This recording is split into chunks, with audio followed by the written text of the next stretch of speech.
ойбай жоқ онда жоқ мен жалпы айтып жатырмын да негізі мен де бармаймын ау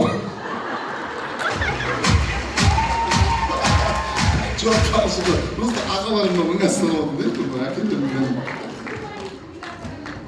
ау қызды қызықтырма гүл апарам деп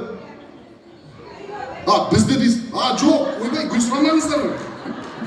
мен маған ақтаудан кетіп қалған соң сұраңыздар енді десе қалжың ғой қалжың жалпы қазіргі жастар сондай енді қазір пикми жастар бар маған гүл әппел деп тұратын бұрын ондай емес бұрын да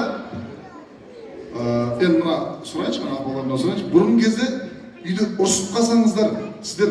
блоктап бір біріңізді андай черный список деген сияқты бұғаттап блокировкаға түсіріп тастап ондай жоқ еді ғой сіздерде ондай жоқ еді қазір ұрысып қалса болды инстаграмнан тиктоктан ватсаптан блокқа қойып тастайды болды бүкіл кәдімгі тынысың тарылғандай андай болып қаласың да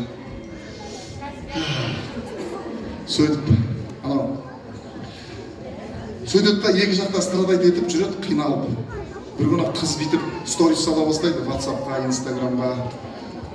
андай гуглдан цитаталар жазып алады да порою именно гордость нам мешает быть счастливым деген сияқты астына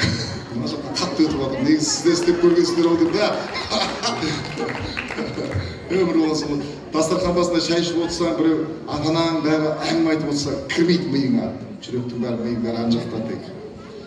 достарың подругаларың киноға барайық десе таң қызық емес кино көріп отырасың бірақ миыңның бәрі ана жақта сондай болып кеткен қазір өкінішке орай бірақ бәрібір қыз деген ана деп оны бағала дейді